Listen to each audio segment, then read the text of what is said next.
Okay, good morning, everybody. Welcome to our Department of Psychiatry Grand Rounds. And today, before Neil does the formal introduction, I do want to personally welcome Marina Picciotto from Yale. She is a good colleague and friend of our university, and hopefully will continue to deepen your collaborations with folks here.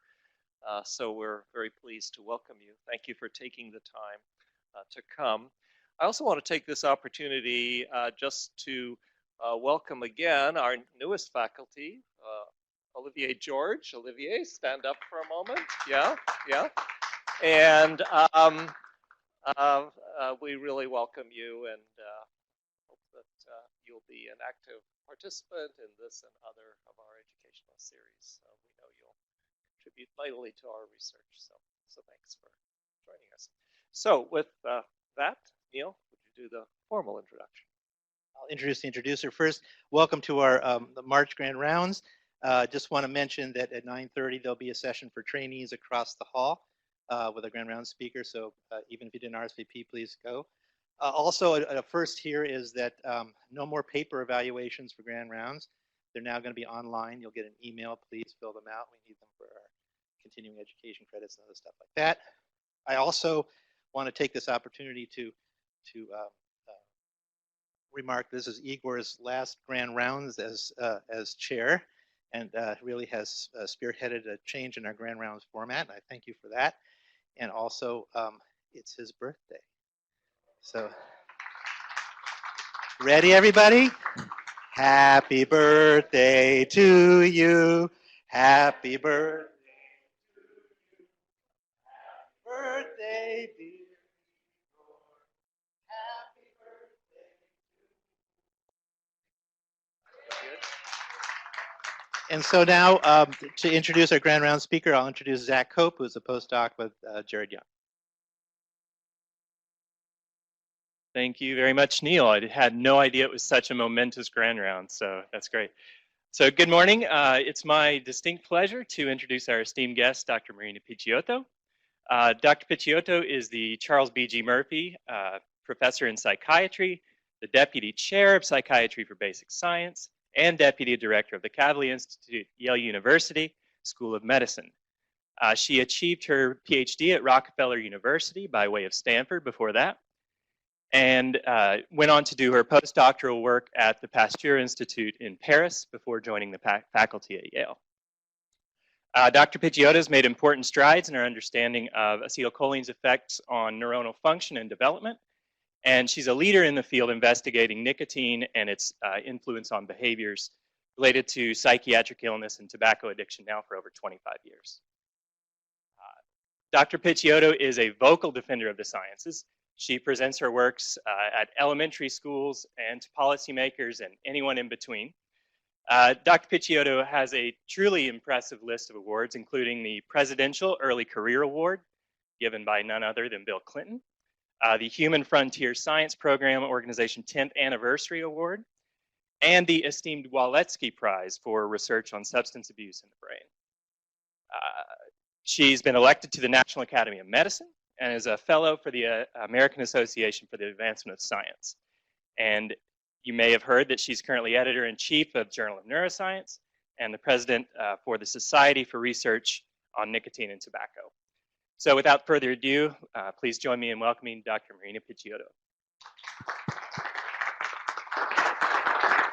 Thank you so much for that introduction and for inviting me here. It's just been a wonderful couple of days. Please submit your beautiful work to the Journal of Neuroscience. Thanks for that plug. And I'm going to talk to you today about one of the projects in our lab related to nicotine and nicotinic acetylcholine receptors. And I am presenting this work because I think it is particularly relevant to human patients and subjects and those with psychiatric illness. So I'm going to talk mostly about mice, but we'll talk a little bit about humans as well. So in my laboratory, as you heard, we work on a family of molecules called the nicotinic acetylcholine receptors. And of course, they are very important for everything, in my opinion. However, they're also the primary target for smoked nicotine in the brain and for vaped nicotine now, which has rejuvenated interest in nicotine addiction. and has changed the landscape. And just as an editorial comment, one of the real public health victories that we can point to that has saved the most lives is washing your hands. But after that is the recognition that smoking tobacco actually kills you.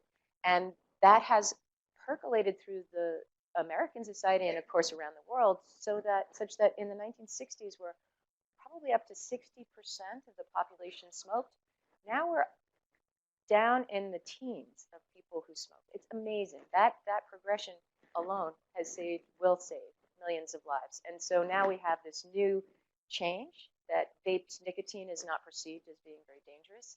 And certainly from the standpoint of pulmonary disease, it may be very different, but we'll see how that, my hope is that that does not erode the public health victory of really understanding the risks of tobacco itself. So, sorry, editorial. Nicotinic receptors, there they are. So this is a family of ion channels, and I'm not sure if I am doing this correct. There we go.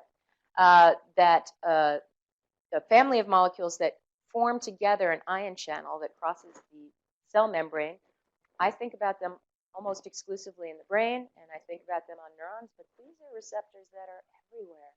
They're in skin, they're on immune cells. Again, as I mentioned, they do everything. But our interest is mostly in this family here, where you have at least one alpha and at least one beta that makes a heteromeric receptor, and this type here, the alpha 7 subtype, which makes what's called a homomeric receptor, where all of the constituents of this 5-member ring are alpha 7.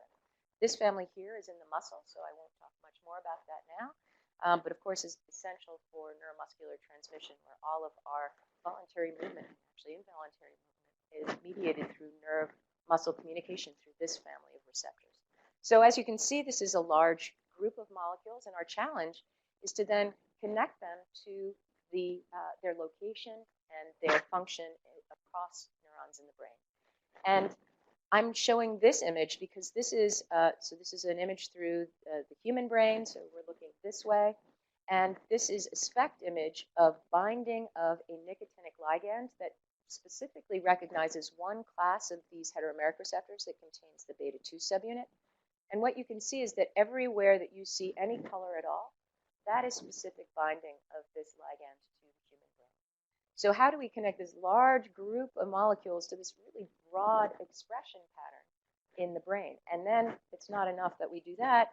We now have the fact that we know from human subjects that there is a large number of behavioral, there's a lot of behaviors that are affected by nicotine. And we know that first from self-report from smokers who say, I smoke because I like it, so reinforcement.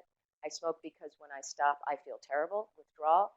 All of the hallmarks of addiction are clearly associated with tobacco smoking, and if you remove the nicotine from tobacco, you don't have the same kind of, you don't have addiction. You don't have people who will continue to smoke. So we know behaviors related to addiction are mediated through the nicotine and tobacco. We also hear, so that's the middle one. We also hear from smokers, and some in this room from Olivier's lab are really interested in this problem as well, that some smokers, particularly adolescents and even more particularly adolescent girls, say that they smoke to control body weight. And one of the many reasons that people report they don't try to stop smoking is that they're afraid that they will gain weight. And that is actually borne out by population data. Smokers as a whole are about 10 pounds less heavy than non-smokers. And it's interesting that although people are afraid of gaining weight, what appears to be the case is that as long as the nicotine is on board, people's weight is about 10 pounds less than the average population, and then when they stop, it goes back up to where it would have been. So it's not as if we're overshooting. So it's good to stop. Editorial? Yeah. So there are effects on body weight and on appetite. There are also effects on attention. People report that they smoke before they do a difficult task or to become more alert. And finally, I'm going to talk about behaviors that we don't hear about very much from smokers, and that is behaviors related to aggression. So how did we get to aggression? I've been working on nicotinic acetylcholine receptors not as long as Darwin, but since 1992. And in that time, I have read what I thought was every article on what smokers say about why they smoke every pharmacology article about rodent studies or primate studies of nicotine effects on behavior. Every study I could, I have, I think, read, and yet I missed a very important literature, which this gentleman, Alan Lewis, who was an MD PhD resident who came to Yale to participate in the Neuroscience Research Training Program, which is a research-intensive psychiatry residency. He is really quite extraordinary because he trained as a cellular and molecular biologist in his MD PhD and came to my lab to start working on calcium sensors and cell biology of nicotine receptor activity. It was really very logical. Yes, we'll give all our molecular tools, you'll develop more. And then he went into the Psych-ER.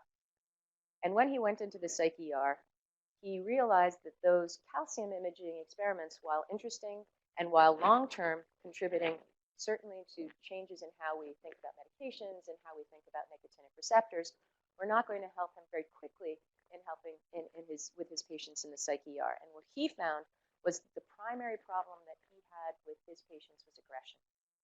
People would come in with an acute episode of psychiatric illness of many kinds, and then as they came into the Psych-ER, if they were very aggressive, he had very few tools to help them. He didn't have something that would alleviate their aggression and still allow them to participate in their own care. Basically had to sedate them. And for psychiatric illness, when you actually have to interact with the patient to understand what the problem is, that was really not helpful. He, coming from a nicotine lab, thought, okay, well, we know that many people with psychiatric illness, and depending on the illness, it's anywhere from maybe 60% to 80% of individuals with profound psychiatric illness also smoke. And we know now that most hospitals, including our own, are smoke-free. So perhaps these people were coming into the Psych-ER in acute nicotine withdrawal, and that the reason that they were aggressive was, in fact, that they were in withdrawal and that this was unmasking a behavioral problem. And we know that for many drugs of abuse, the withdrawal syndrome does include aggression, certainly anxiety, and other issues. So this is what's extraordinary about him. He'd be in the Psych-ER, and he would be reading scientific papers. He'd be going through the literature. I don't think I would be doing that. He also was writing papers while he was in the Psych-ER. Again, extraordinary individual. So what he found was this literature, which, as I mentioned, was completely unaware of. And that is that acute nicotine administration in a number of models would decrease aggression even in the absence of any dependence or withdrawal syndrome. So the first report was in 1968, which I thought was very funny. These are ants. I am relatively certain that the ants were not really less aggressive. They may be dead. As you may or may not know, again, an editorial, the insect nervous system is quite different from the mammalian nervous system. And whereas we use glutamate as our fast synaptic transmission, the main neurotransmitter for fast synaptic transmission in the brain and the central nervous system, actually rodents, invertebrates use acetylcholine and nicotinic receptors for that purpose. So in fact, the reason that tobacco leaves have nicotine is because it fries the central nervous system of insects that snack on tobacco leaves. So in fact, I am really doubtful. So I said, ants, come on. But it was just the beginning. 1971, the first real aggression study was published, and that was in rats. And in that study, rats that were given an acute injection of nicotine were less likely to attack other rats. A study came out in cats in 1976, one in primates in 1983, and even mice in 2003. And finally, there was one human study in 2001. These were all isolated papers. This is not a very broad literature, but if you go through systematically, now it was across many species. So what Alan decided to do was to try to reproduce the literature in our lab, use the models and the molecular and to some extent physiological tools that we had to try to now take this observation about behavior and find out what it is that nicotinic receptors were doing to mediate these or to change these behaviors, where it was happening in the brain, and whether he could find out a little bit more about subtypes, which might be very helpful in developing a nicotinic medication, perhaps that could be helpful in reducing acute aggression. So before we start on the data, we really have to talk about what aggression is. And like so many of the behaviors that we talk about so glibly, it is not one thing. And we know that there are at least 4 different kinds of aggression that we can describe in humans. So constructive aggression is something that we need to survive, right? So I don't know about you, but my mother said, if a bully hits you, you're allowed to hit him back. You are allowed to advocate for yourself. You're allowed to, in fact, defend yourself. And that is something that allows us to survive in the face of external aggression. And that kind of constructive aggression, which is an act of self-assertiveness in response to a threatening action for purposes of self-protection and preservation, is not something that we would want to disrupt. I think that's important for survival. Then there is this kind of pleasure-related aggression, and this is something that Sam Golden and Scott Russo and others are really beginning to look at in the context of an addiction model. So here we might imagine bullying and teasing and taunting as something that gives pleasure to the aggressor, and that you can also model in rodents. You can see whether an animal will work to be aggressive toward another animal.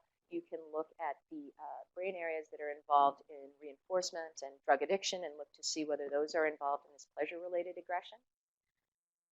Impulsive aggression is something that is not necessarily premeditated, or it isn't premeditated. It's something that often results out of a stressful situation. We know that in cases of individuals who are under severe stress, that there may be impulsive aggression. Again, I think this is something that we can model in rodents without too much problem. This, I think we have problems perhaps modeling in rodents, certainly, maybe in a non-human primate model. I just put it up here because I think it's very important for humans. Premeditated aggression, where you plan or make or perform a conscious aggressive act, is the hallmark of many of our incarcerated individuals. That is that you've decided that you were going to carry out an aggressive act, and then you go ahead systematically to carry it out. I'm not sure how I would model that in mice. So all of these, I think we can come up with animal models. This one to come. It would be interesting to try to work out how to do that, and I know that many people are thinking about it. But in our case, we are working on to some extent, an impulsive aggression model, which is probably the easiest to model in rodents. And in this case, it is an overt behavior that produces aversive or noxious stimuli or harm to another animal. So really, it's acute attack. And in our cases, we're still looking only at male animals. There are certainly more and more models where we can look at impulsive aggression in female animals as well. For the moment, a lot of those are oriented around pup defense, which again, I would say is constructive aggression rather than necessarily impulsive aggression. But there are now more models that are being developed, and particularly I know Sam and I have spoken a little bit about his plans, where you can start to look at this in female rodents as well. But again, to come. So it's offensive aggression. It's initiated by the aggressor. It intends damage. This is not necessarily defense of territory. It's often a submissive animal who is not in any way threatening to the aggressor. You can look at defensive aggression, where it lacks approach, where the animal is just in a corner and fighting if they're approached. And of course, predatory aggression, we can look at, and some very nice predatory aggression studies have been done by Ivan Darrojo, mostly cross-species, where a rat or a mouse is actually stalking a prey animal sometimes, but not actually eating it, just sort of eating it up. So all of these things are things that can be modeled. So we're going to talk about offensive aggression. How do we do this? Well, not all animals, and certainly group-housed mice, although we do get calls from the vets quite frequently saying, separate the aggressor. But considering how many mice we have, this is not that common an event. Animals can live in harmony with each other. Humans can live in harmony with each other. I wish. But in some way, we have to, in an aggression model, make sure that we have a much more consistent behavior that we can measure and we can alter with any of the pharmacological or molecular tools that we use.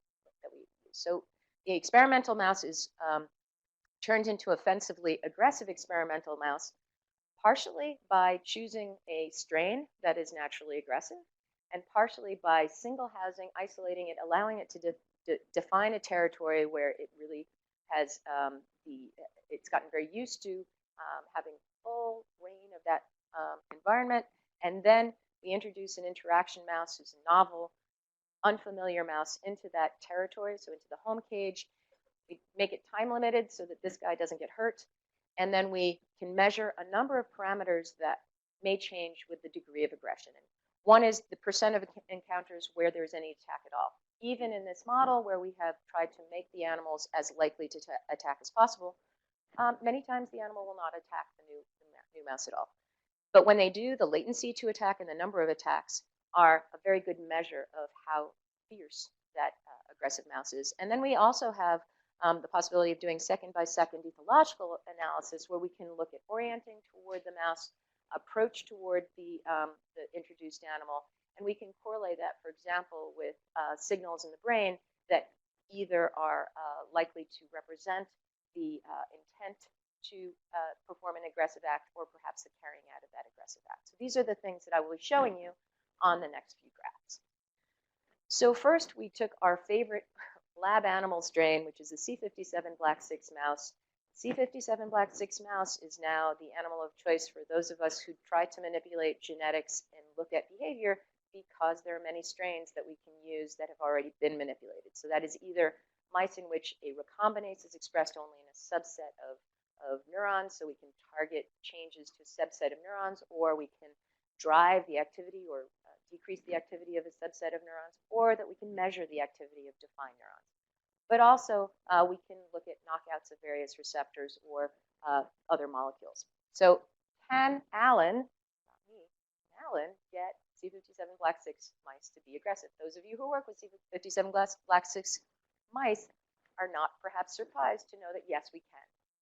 And then what he did was a dose response curve just to see could he change the percent of mice that would attack when you introduced a new submissive mouse. And what you can see is in the C57 strain at baseline in this paradigm, he gets about 70% of them to attack, which is not bad, but it's still not ideal if you're looking for a pharmacological decrease. But as he increases the dose of nicotine, this is a peripheral injection, this is actually a fairly low dose. We can get place preference that is animals will like getting an injection of about this dose here.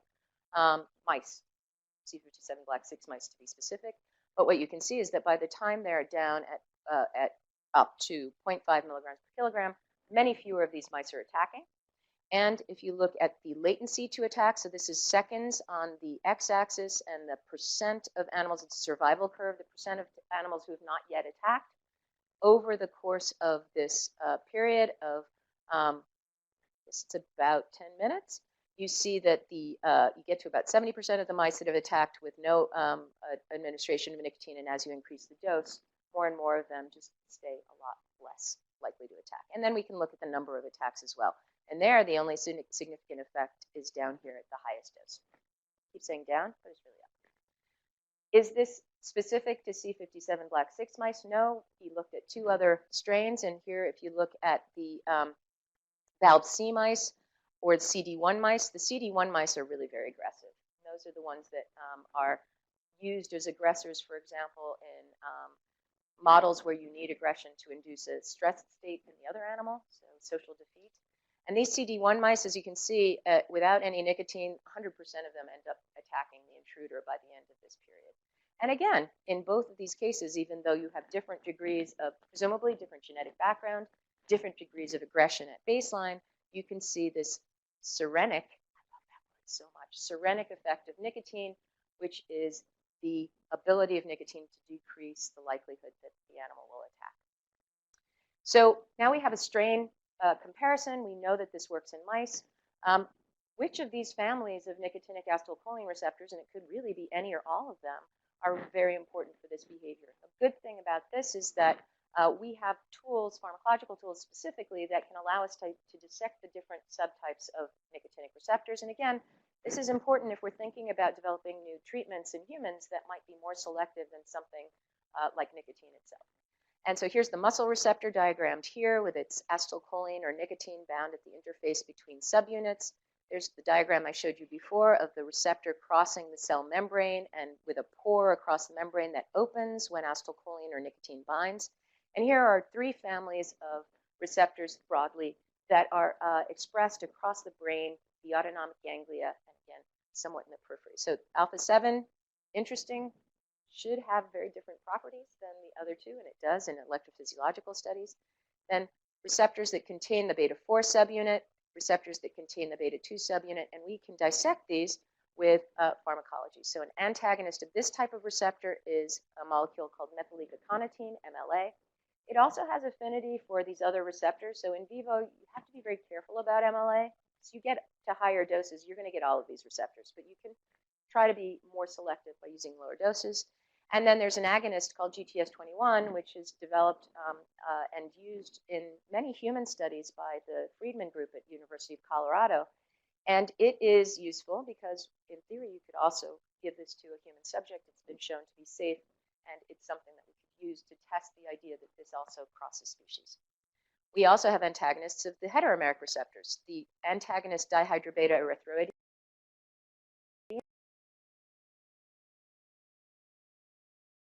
or DH-beta E, is a blocker of these two. It's a competitive antagonist of these two subtypes. Again, there's dose dependence, so at lower doses, it's not really somewhat selective for this type of receptor, but it will block both of these, and certainly in vivo, I don't think we can tell the difference.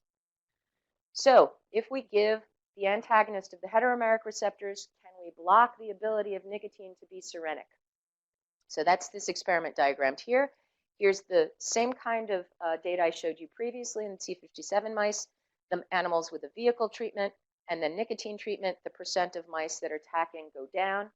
And if we do the same experiment in the presence of DH-beta E that should block both of those families of heteromeric receptors, we actually have the same serenic effect of nicotine. It is not affected by this antagonist.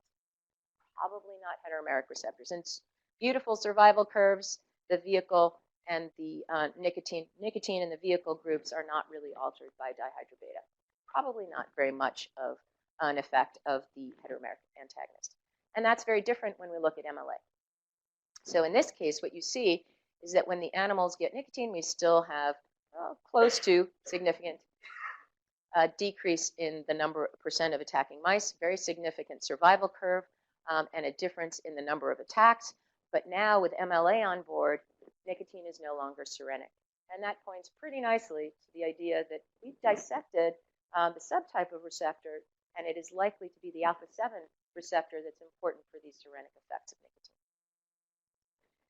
If we look at the agonist, GTS21, there we see that higher doses of the agonist look a lot like nicotine. We see both an effect on the percent of attacking mice and then these survival curves where GTS21 at the high dose looks very much like nicotine, both on the number of attacks and the survival curve. So good. Not just the antagonist blocking nicotine, but also the agonist mimicking nicotine. So we're in good shape. The other thing that we wanted to do is make sure that this was not selective for one strain of mice. Again, with those baseline differences in aggressivity, there may be different genes that come into play across these different strains of mice. And again, what you see is that GTS21, and here's a more extensive dose-response curve, is also serenic in the very aggressive strain, the BALB C mice. And you can see there's a lot of them, all of them attacking by the end of the test. And as we get to higher doses of MLA, we also can decrease aggressivity in this really aggressive strain. So we might think about the breadth of likelihood that any of us are going to attack, and I'm sure that across this room there's some of you that are more likely to attack me than others, but all of you should get the serenic effect of both nicotine and GTS21, I hope. Now, one of the things that we've wanted to do is to use the genetics not only to say, here's the target of MLA, but also that this is a receptor that normally plays some role in the degree of aggressivity of an animal. So we have mice that lack the alpha-7 receptor completely. Those mice are actually quite difficult to breed, and so in this study we use the heteromeric mice that have one copy of the alpha-7 receptor. In electrophysiology experiments, these mice show about half the number of cells, and it's quite variable, but about half the degree of response of alpha-7 receptors than the wild-type mice. And what you can see is that if these animals have half the number of alpha-7, they are more likely to attack. So the opposite of nicotine. If you have more nicotine and more effect at nicotinic receptors, you attack less. Fewer receptors, and now these animals are more aggressive. That's actually been reported to some extent in people who've worked with the alpha-7 knockout mice, that they have quite different likelihood to attack, that they're not very good at breeding, maybe because they're very aggressive, I don't know. But there's also issues around nicotinic receptors in peripheral tissues, particularly in sperm and eggs, which is interesting as well. But what you can see is that these heteromeric animals are more likely to attack than their wild-type siblings. And these are age and litter matched. And that occurs not just over a single trial, but in fact it's reproducible over days. So these are the same animals on day 1, day 2, and these are the same animals on day 1, day 2. They remain aggressive. So that suggests that not only can we get a pharmacological effect at changing the activity of these receptors, but a dose response or perhaps a genetic polymorphism in these receptors may contribute in human subjects to some degree to aggressivity. So we now have, going back to our diagram, we have a receptor. That's good, but these receptors are expressed quite widely in the brain, and again, as I mentioned, in the periphery. So where is this happening? Will this take us to a circuit where we can start to understand what it is that cholinergic signaling, so the normal ligand for these receptors is acetylcholine, where cholinergic signaling might be affecting aggression? And so we have to start with a picture of where these receptors are expressed. So what you see here is the RNA for the alpha-7 subunit, very high in the hippocampus, all the subfields. This haze is real in the cortex. There's lots of alpha-7 RNA there. And then when we look at the assembled receptor, which we can do with alpha-bungar toxin, which is a radiolabeled, we can radiolabel it, and we can put it onto a brain slice, and it will only bind to assembled receptors. You can see that it reflects quite a bit where the cell bodies that express the RNA are for alpha-7, but of course also more widely because this is also alpha-7 on terminals of neurons whose cell bodies make the RNA. Very high in the hippocampus, quite high in the cortex, also a number of other nuclei, including the amygdala. So alpha-7 message and the assembled receptors have been studied extensively, including by the Berg Lab and many others in the hippocampus. It's a place where we know that there are alpha-7 currents in a large number of the neurons, and so that's where Alan started. So does the hippocampus have any reason to be involved? Why would we look in the hippocampus? You know that the brainstem nuclei, particularly in the hypothalamus, are important for attack and for baseline aggression. Why in the hippocampus? Well, John Flynn, who was actually in the Department of Psychiatry at Yale many years ago, was one of the pioneers of aggression research. He was one of the first to show that he could stimulate in the hypothalamic attack areas of the brainstem and get an otherwise quiet cat to attack a rat, other cats, and it was really the start of the idea that you could stimulate specific brain areas and elicit very specific behavior. So he was someone who was quite inspiring in terms of looking at the neurobiology of behavior, and in his lab, he showed that he could stimulate or lesion the hippocampus and adjacent regions, and then look at the effects of that on stimulation of the hypothalamic attack areas.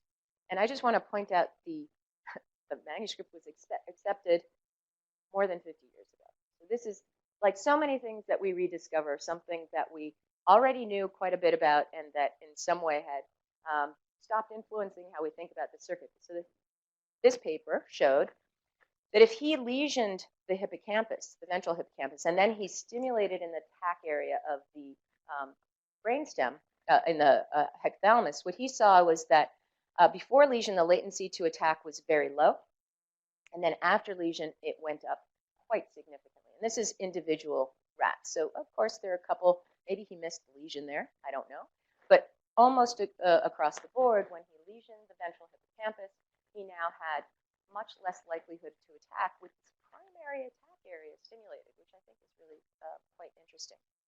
So what happens to the activity of the different hippocampal subfields when the animal, in this case the C57 black 6 mouse, is put into a kind of an environment where it can be aggressive? What you can see here is that we've used as a marker of neuronal activity a protein called ARC. ARC has actually become very interesting. It's probably many of you know, but we're using it here just as I like to say, the biochemist's view of neuronal activity. We look at it as a history of whether those neurons fired. And if we look at the dentate gyrus of mice that did not get an intruder, we see some degree of ARC expression. But once that animal gets an intruder that it then may or may not attack, because we've actually euthanized the animal before it's been able to engage in attack behavior, just in that period where it has gotten a new animal that it might be aggressive toward, what we see is that both in the rostral and the caudate dentate gyrus, we have quite a significant increase in activity of that brain area. If we look across the other subfields of the hippocampus where we know there's plenty of alpha-7, do we see that same change? And the answer is no. So either in the CA1 or the CA3 subfields, we see no effect of this manipulation. So it does seem to be something that's engaging the dentate gyrus. So that led us to look more specifically at the dentate gyrus rather than these other CA1 and CA3 subfields.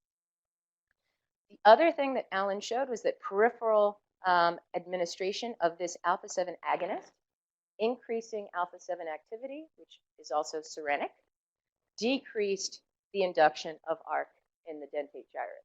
So that seemed to suggest that somehow this excitatory neurotransmitter was decreasing activity of this structure. Now, how does that work?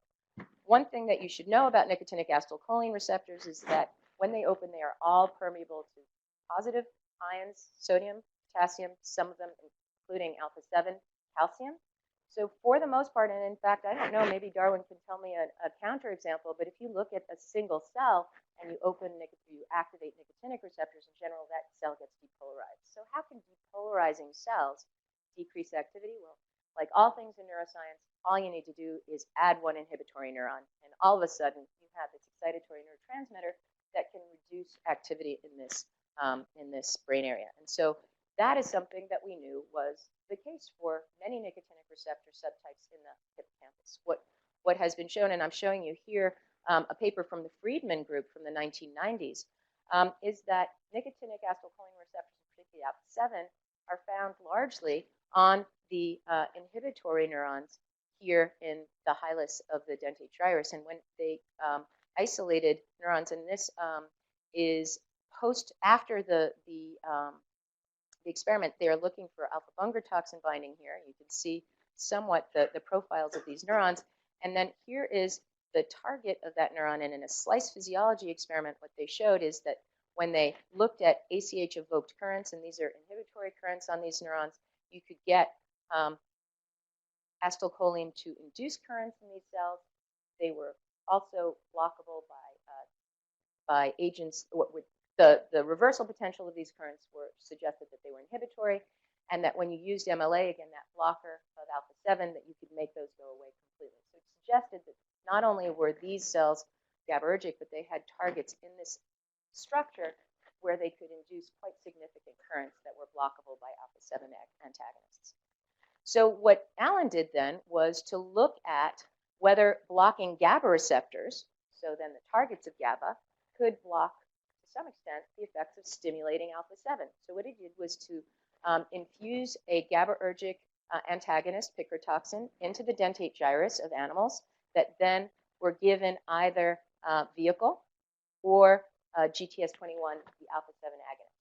And what he saw is when he looked at the latency to attack, picrotoxin on its own in this brain area, which is interesting, did not have a significant effect. So maybe because he was doing it very locally and he was infusing a small dose, we don't know. I think it'd be interesting to look a little bit more about whether really inhibiting this brain area significantly could decrease latency to attack. But what you see is that there was a significant blunting, not full reversal, but a blunting of the ability of the alpha-7 agonist to be serenic.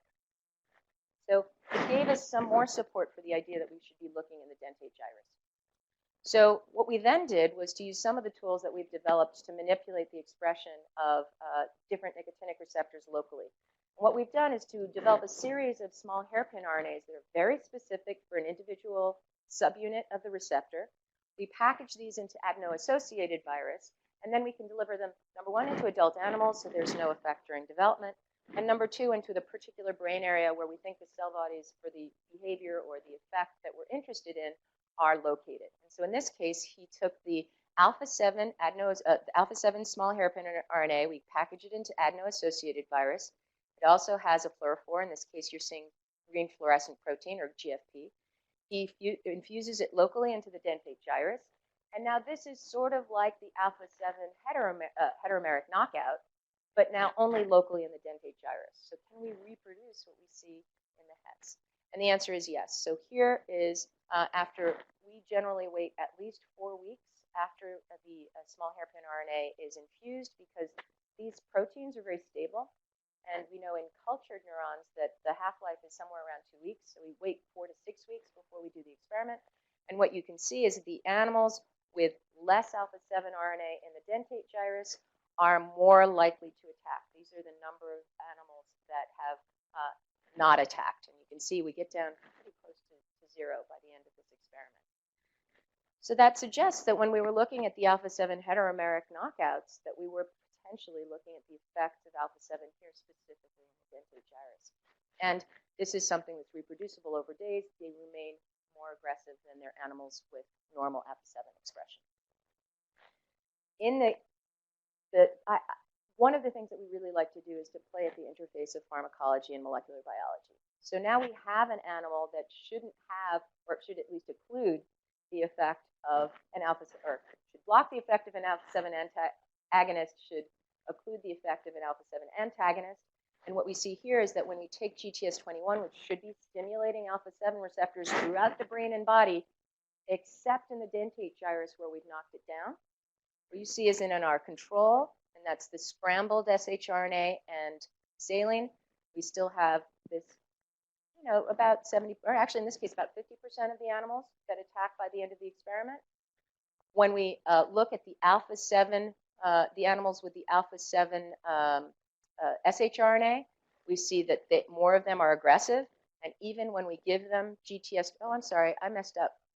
Right, so scrambled and vehicle are down here. GTS21 saves some of them. Jeez, I could have gotten through that with no mistakes, but here we are. GTS21 is still serenic if you have all your alpha-7 intact. Keep your alpha-7s intact. That's this guy, less aggressive. The knockdowns, both the ones with vehicle and the ones with GTS21, are down here. And what that means is that GTS21, although it has plenty of targets outside the dentate gyrus to work on, is no longer serenic. It really does tie down the idea that this is happening in the dentate gyrus. Sorry for the confusion. All right. I just want to put a plug in here for experiments that are ongoing now that I can't show you because they're not done.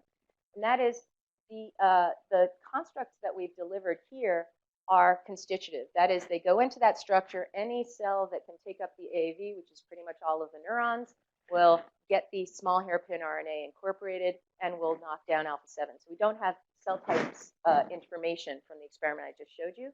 But we've developed a construct where we can introduce recombinase sites, which was trickier than you'd think. And this, when I say we, I mean Seth Taylor, who was a student in my lab, who actually worked in Darwin's lab as a postdoc. And what he was able to do then is to have a construct where the small hairpin RNA was only expressed in cells that the recombinase was expressed in, and that's allowed us to isolate GABAergic neurons from glutamatergic neurons, from modulatory neurons. So the next step in that hypothesis around the fact that GABA neurons are really important for this is for us to knock down alpha-7 selectively in GABA neurons. And we have come up with, I have found that a clever acronym is always fun, so we call this now SmackDown, which I urge all of you to use. If anybody is interested in these constructs, we're very happy to provide them. So in any case, SmackDown of alpha-7 only in GABA neurons of the dentate gyrus should be the next step in showing that, in fact, it's an inhibitory action on this circuit that's very important for its serenic effect. All right. So we have other evidence that this is the case as well. And that is that we have been able to use, again, I'd say a molecular biologist's approach to electrophysiology to go in vivo and record the activity of the neurons in the dentate gyrus during the time that an animal is interacting and sometimes attacking. In this case, since these are preliminary experiments and we don't yet have really good time-locked data to attack, I'm just going to show you what we see. So what we're able to do is use a calcium sensor that is fluorescent, and it's called GCAMPS. And we put it also into an adeno-associated virus. We infuse it into the brain area we're interested in. And in this case, we are putting this into the, well, this construct is expressed only in excitatory neurons. So the promoter for GCAMPS is a protein, is one for a protein called CAM kinase 2. cam kinase 2 in the hippocampus is expressed, as far as we can tell, only in the glutamatergic neurons. And so what we've done is we've been able to put a fiber into the dentate gyrus of mice expressing this calcium indicator in excitatory neurons, and to ask what happens when we now infuse these alpha-7 agents peripherally to the activity of excitatory neurons in this structure. Now again, GTS21 should excite alpha-7 and increase activity of cells on which alpha-7 is expressed. And what we see here is that when we infuse GTS21 peripherally, we get a decrease in activity of the excitatory neurons. Again, arguing for the fact that alpha-7 is exciting the inhibitory neurons and indirectly decreasing activity of the circuit. So we see that acutely. Vehicle doesn't do the same thing. If we infuse the GABAergic antagonist picrotoxin that I showed you earlier can block the serenic effects of GTS21, what we see is an increase in activity in the circuit, and that makes sense for decreasing GABAergic tone. So this is really just a proof of concept that this system works. And then I can show you some behavioral analysis. And what you see on the top in the black is a plot moment by moment of the distance between the animal that is being recorded and the intruder, so the one that it wants to beat up. In this case, it's not beating it up, it's just approaching it. And what you can see is when the distance is small, as the closer that this animal gets to the intruder, the more activity there is in the dentate gyrus excitatory neuron. Again, this is not attack. This is just showing that there is some information about the proximity to the intruder that's being encoded by this structure. And now we can do the moment-to-moment ethological analysis to look at what happens to the activity of these neurons when the animal's actually attacking versus not attacking, or in animals that never attack, and then with and without the alpha-7 agent. So that would, can't show you that because it's not done, but this is something that is ongoing. All right, so this is what we think is happening. This is our little summary. Here is, it's good that you reminded me that that clock doesn't work. It hasn't really been very long, has it? It has. So we think that these alpha-7 nicotinic acetylcholine receptors are expressed in the dentate gyrus, specifically on GABAergic neurons. When these receptors are activated by agents that are either nicotinic, pan-nicotinic, or specific for alpha-7, we get excitation of the GABAergic neurons. There's more GABA signaling in this structure to the downstream neurons. We then get decrease in activity of this structure, and that normally this structure is involved in inhibiting attack. And the way that we think about this is that, again, and I think about this again and again with acetylcholine and nicotinic signaling in general. We have parts of our brain that have evolved to do be very rapidly reactive to environmental stimuli that are important for survival. That includes the brainstem nuclei that are important for attacking an intruder. It involves, for example, the brainstem nuclei that are involved in changing respiration in response to the environment. The amygdala response to a threat, to a predator that causes you to freeze immediately. Then what happens? Mammals evolved all of the cortical regions and the subcortical regions that are involved in cognitive processes that allow you to send descending inhibitory projections to all of these survival nuclei. And what I think about that is the second thoughts, right? So you have a survival behavior. It's not necessarily adaptive in all circumstances. And as soon as you are able to use structures that are involved in cognitive processing that allow you to reevaluate the environmental events, now you have second thoughts and you can send inhibitory projections back down to those nuclei. So what we would consider is that in not all situations do you want to attack an intruder. In some situations, in fact, it may be a mate, it may be an animal that is giving you other information about the environment. So although the initial response should be an unconditioned movement to attack, the cognitive processes that are evaluating the circumstances should be the ones that we think are being governed by nicotinic acetylcholine receptor signaling, and in particular in these parts of the brain that are involved in cognition. So we think this is in fact likely to be an event that's related to the ability of alpha-7 to induce a second thought. These projections then we should be able to trace back down to the subcortical structures involved in attack. And that is, again, ongoing. Once we have the neurons in the dentate gyrus that we know are important for the attack behavior, we can then look at their downstream targets. So we've got a receptor, we've got a brain area.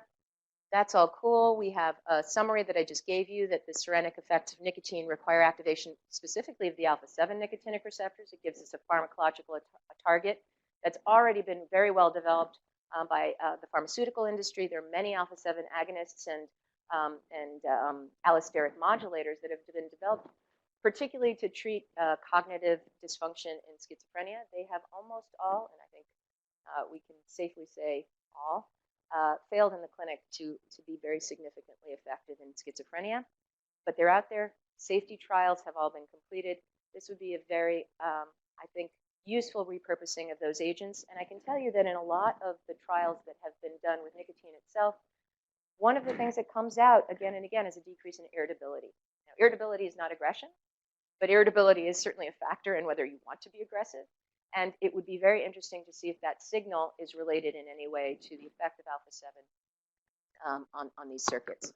We know from this data I showed you with vibrophotometry that the dentate gyrus is engaged during interaction with an intruder mouse. Is it important for aggression, for the actual attack behavior to come?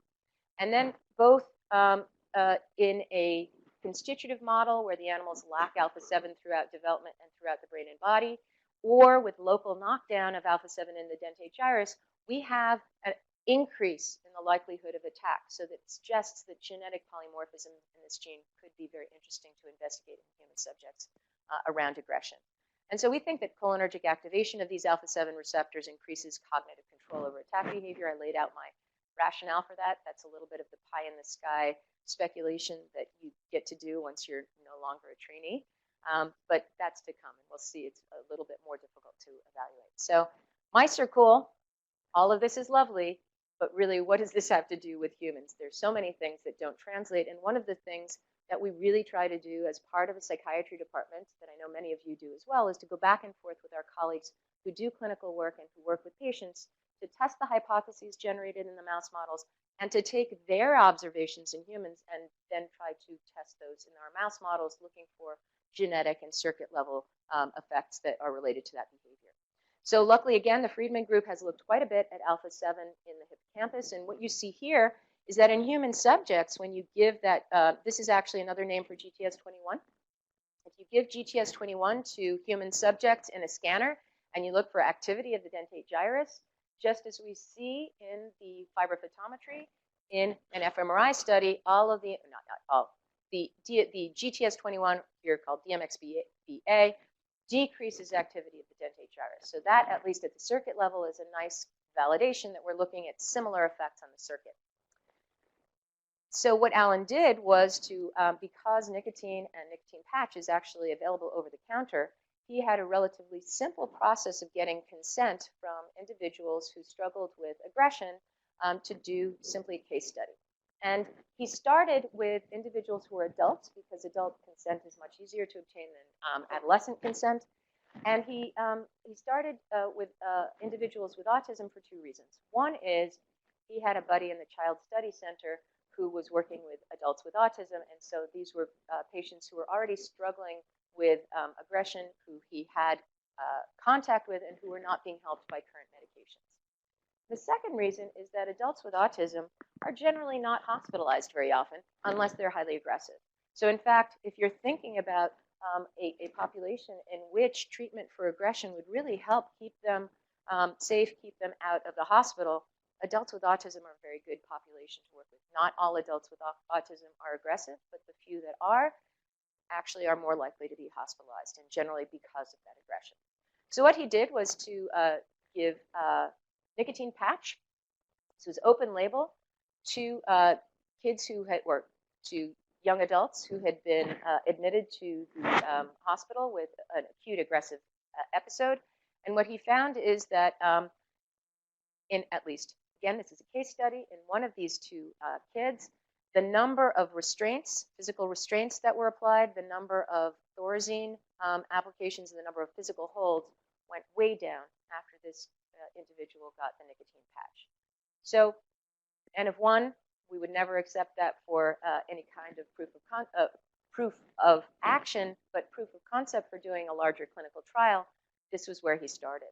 And so what he did was to propose to Autism Speaks a double-blind clinical trial of the nicotine patch in individuals with autism who struggle with aggression. And what's interesting about this is that there were many, many people across the country, particularly parents of adults with autism, who contacted him as soon as they heard about this trial because they were really not able, they didn't have anything else that were helping their adult children.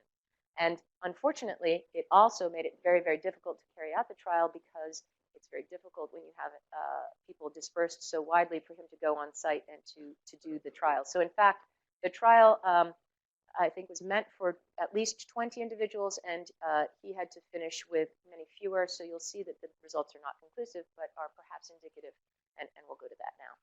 So this is the study design. You can see that it's actually no longer submitted. It's, I think it's out. And what you can see is actually something that was very significant that we did not expect at all. Everyone who got patch, this is weird, slept better. So maybe if there are effects on aggression, we might actually have a confound that they're sleeping better and that might actually affect it. But I'm showing you this just because it was so striking. But with respect to the effect of aggression, we had only 5 individuals who completed. And what you can see is that although there is a significant effect overall, the N is way too small, it's underpowered, and there were a couple where there was either no effect or maybe even a slight increase, 3 where there was a decrease, unconclusive, but at least still promising in the way that case studies can be.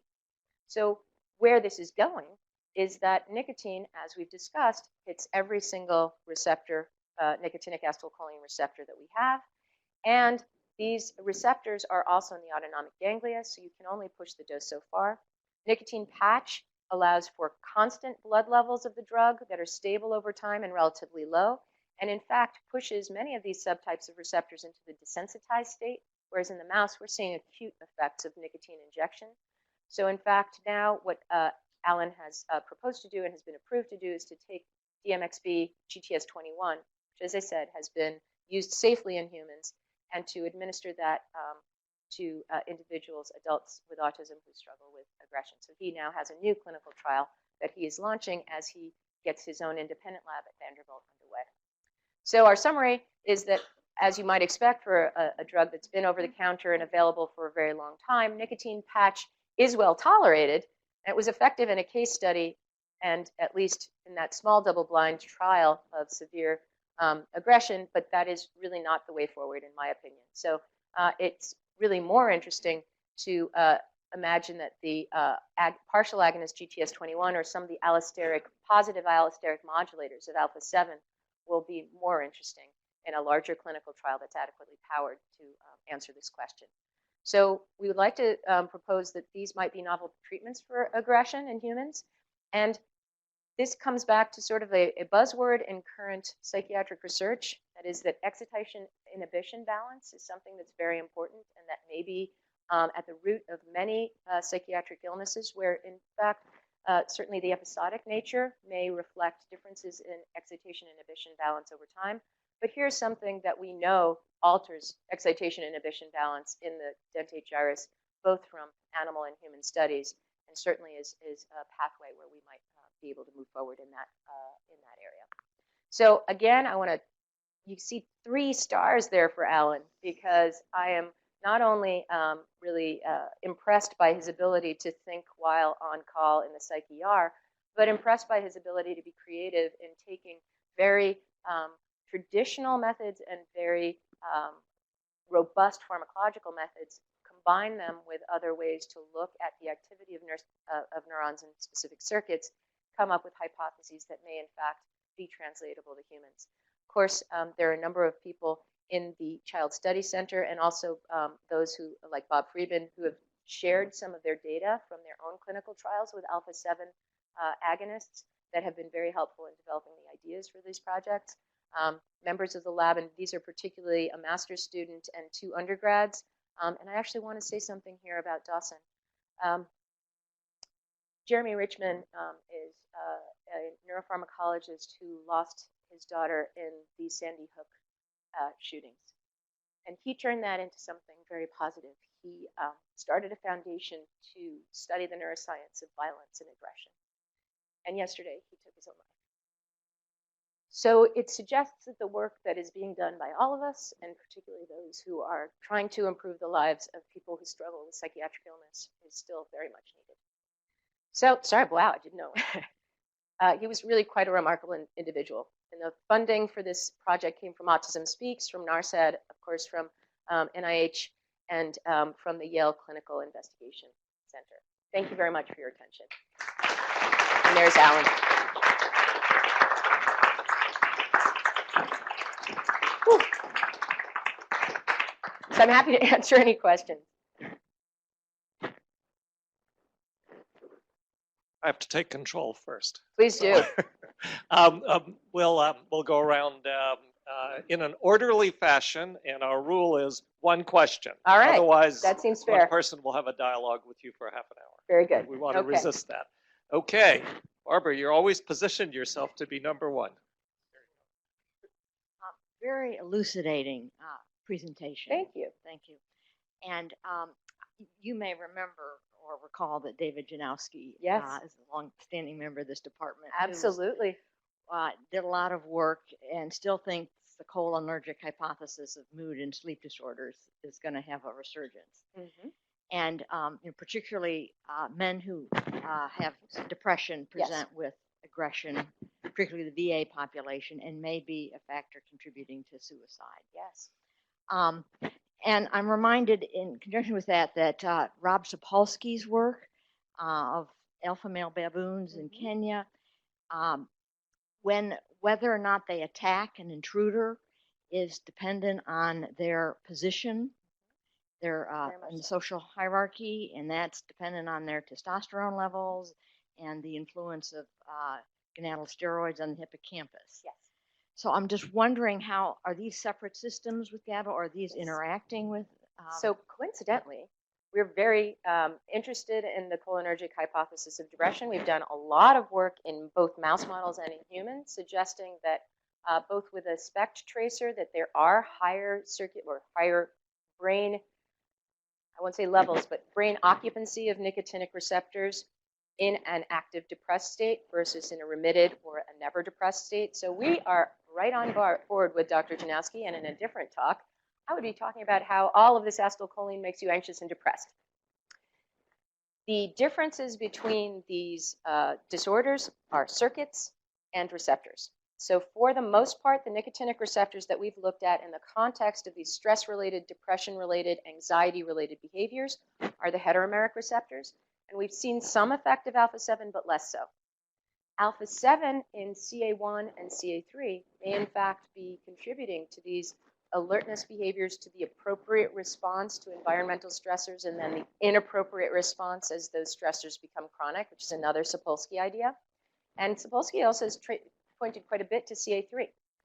And we don't think that this anti-aggressive effect is actually engaging the same parts of the hippocampus that these pro-anxiety, pro-depression-like behaviors in mice or depression reports in humans are engaging. It points to the fact that when you're looking at point-to-point transmission, there's likely going to be quite a different balance of activity of different brain areas that are still getting the same input.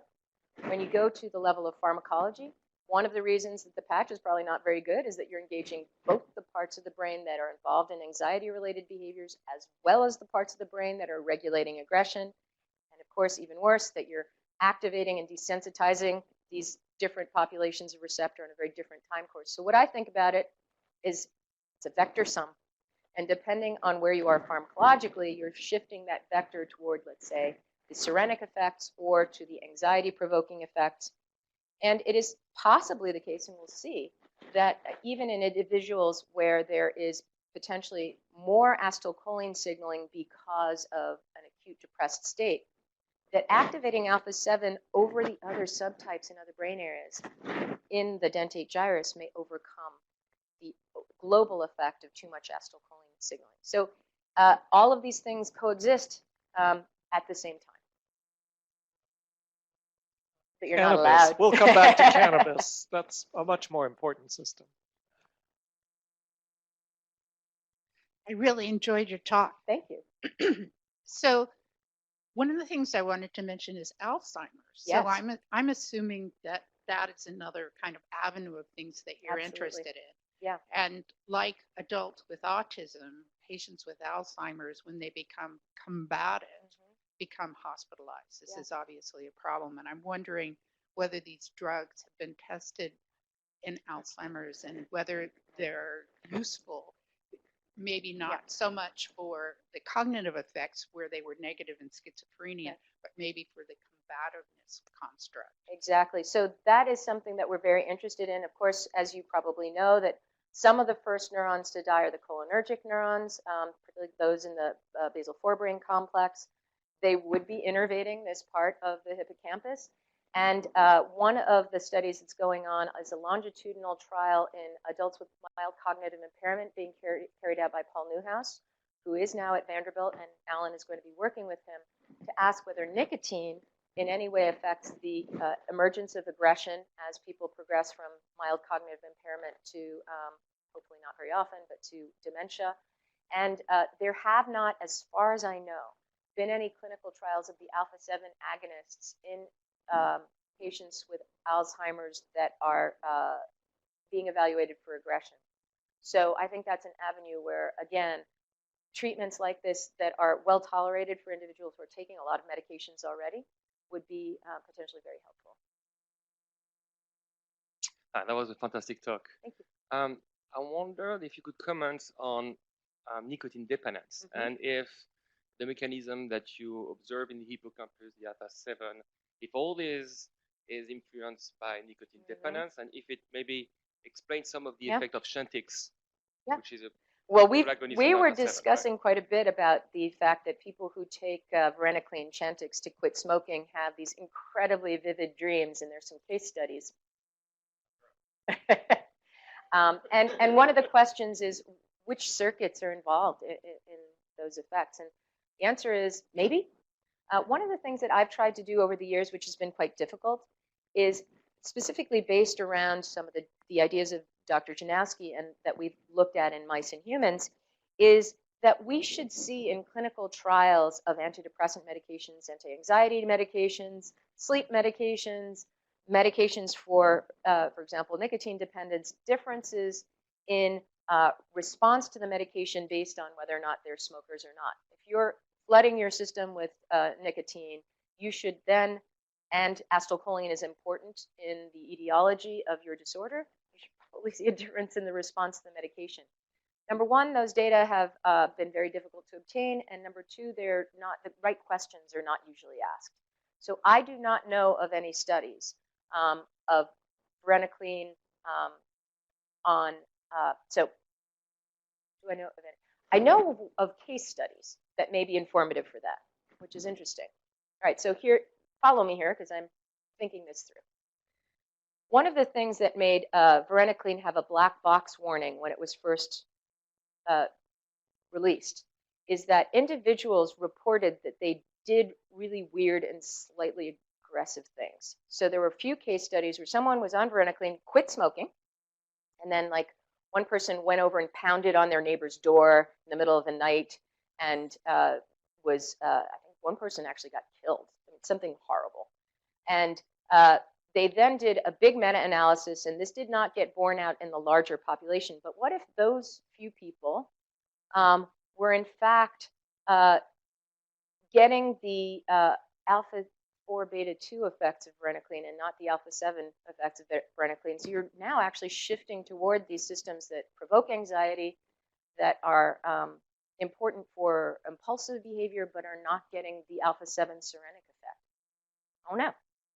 Be interesting to know, get blood from them and look at polymorphism as the alpha-7 receptor. Still to come. So one of my questions is, altering the expression of alpha-7 in the dentine gyrus, have you noticed any difference, or long-term treatment with the agonist of the nicotinic receptors, have you noticed any difference in the memory? So we have not done those studies with the alpha-7 in the dentate gyrus. There have been a number of studies done by Sherry Leonard and her colleagues at the University of Colorado, Al Collins and Jean Wenner at the University of Colorado. And they searched pretty hard for overall cognitive dysfunction in the mice with constitutive knockout of alpha-7, and it was really tough. By the time they finished that work, they were seeing in certain strains, when they got onto inbred strain backgrounds, a deficit in both long-term potentiation in the hippocampus as well as some spatial memory tasks, and that was published. But they were not profound. So I think, like all of the behaviors that we look at with these neuromodulators, you actually have to push. You have to stress the animal. You have to look for some specific trigger for that change in behavior that perhaps you might not see otherwise. It would be interesting to know if in an aggression model, they would have seen a change in cognition. And maybe so. We know that stress impairs cognition, obviously, in many, many modalities. Hi, I have a question about the nicotine effects on aggression.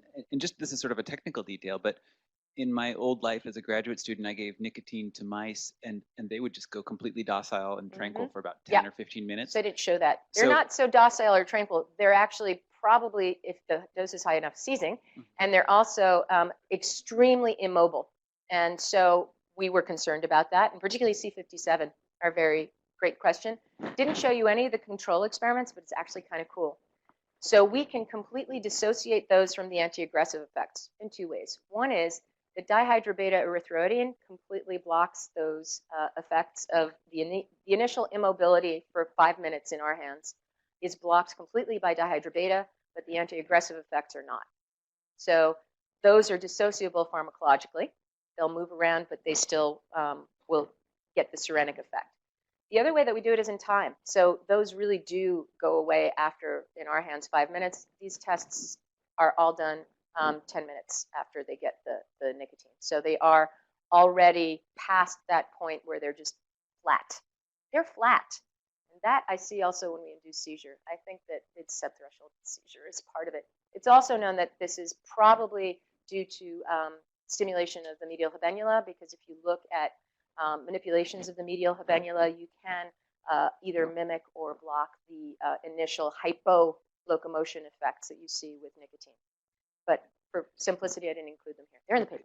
Have you ever seen if the effects persist longer times, like hours or days later? They do not appear to.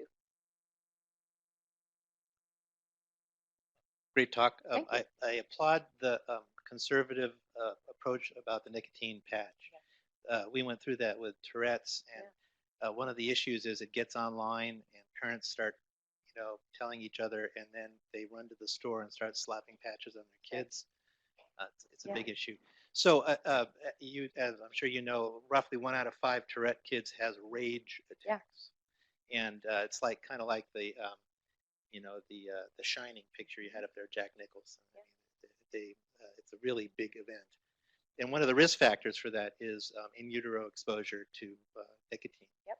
So the question is, any data on your alpha-7 system here after in utero nicotine exposure? So we do not know after in utero nicotine exposure. We've done a lot of other work with in utero nicotine exposure where we've looked at pathways that are activated during that critical period, which is basically 3rd trimester-ish in human, first couple of postnatal weeks in mouse, where what we know is that you get a big expansion of the dendritic arborization and the number of connections between glutamatergic neurons across cortical subfields that persists into adulthood. And that change is mediated through epigenomic pathway that was well described in muscle and never been looked at in brain. And we know that it doesn't get reinvoked later, but it's really important during in utero exposure. So we think that that is something that broadly could change behavior pretty much in the mouse as long as we look. But we don't know about its effects on aggression or on the dentate gyrus. So let's put that aside. I don't know the answer to that. But with Tourette's, it's a very interesting question because the first, as you know, the first tests for nicotine patch were largely done in, not the first tests, the ones that started to look at the effects of nicotine patch on other behaviors were done in Tourette's patients. There is no evidence for any effect on tics. There is very good evidence, and that's some of the evidence that I spoke to, for a decrease in irritability. And that was the only primary outcome that was significant in any of those trials that I know of. So It's interesting to note that even in the population where there was no clinical efficacy in tics, that there was this potential beneficial effect on irritability, and that's one of the things that's going to be followed up in this mild cognitive impairment study, and that's been seen in some of the schizophrenia studies as well. And there's data, there's cases of varenicline reactivating Tourette that had gone quiescent for decades. Yeah, that's lovely. That's really horrible. Yeah. Well, I was just thought, the shamanic effects of cannabis Yeah. mediated through. Yeah. I had read a long time ago, I don't know if it's still true, but the serenic effects of cannabis may be mediated by blocking testosterone. Interesting.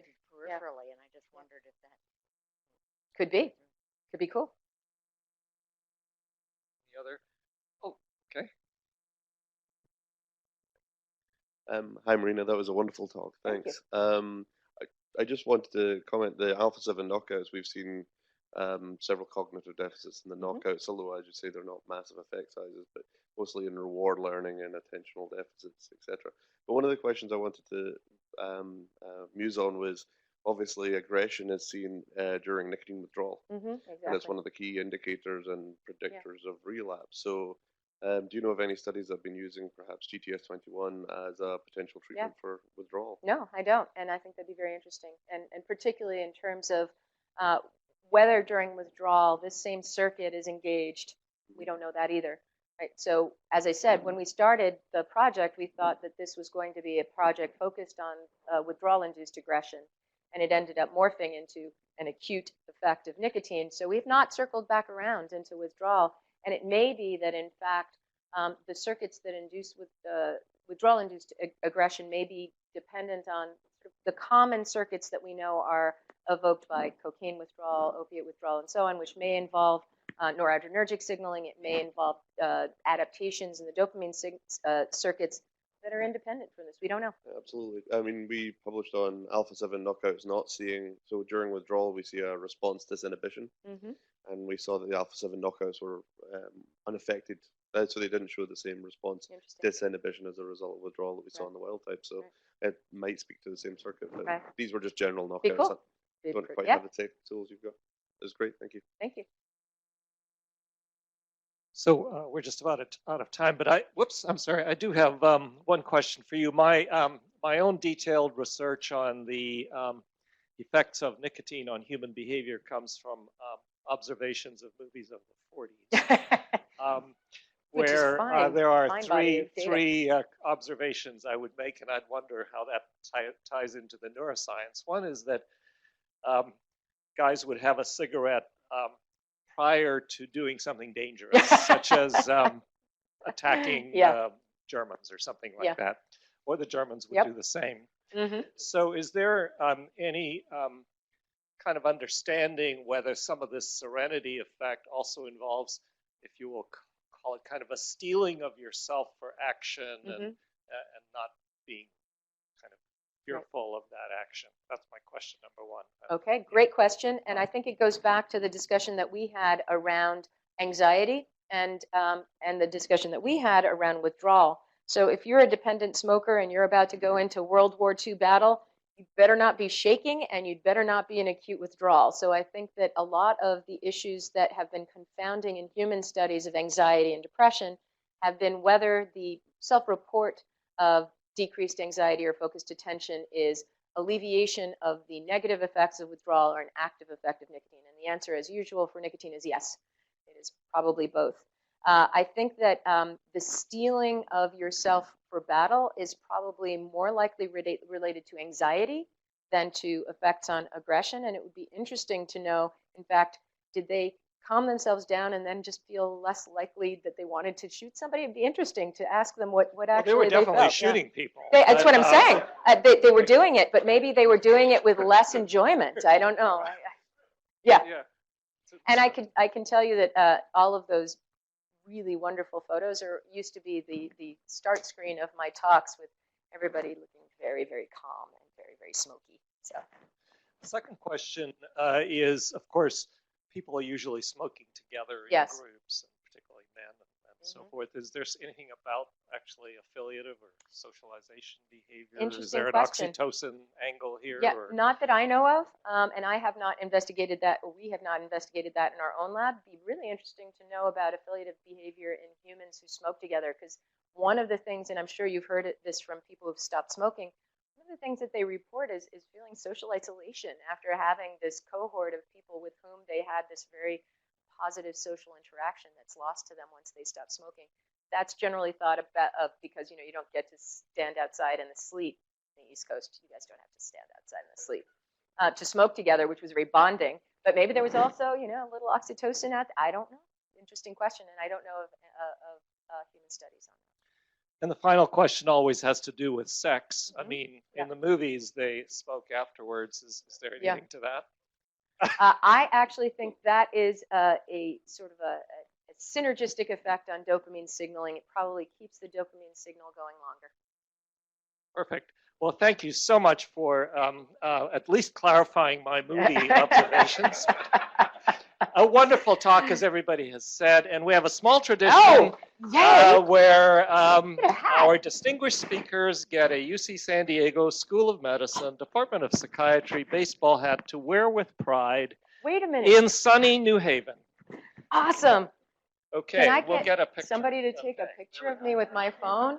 Yeah, Barbara, can you do that? Thank you so much. There we go. All right. Put this away.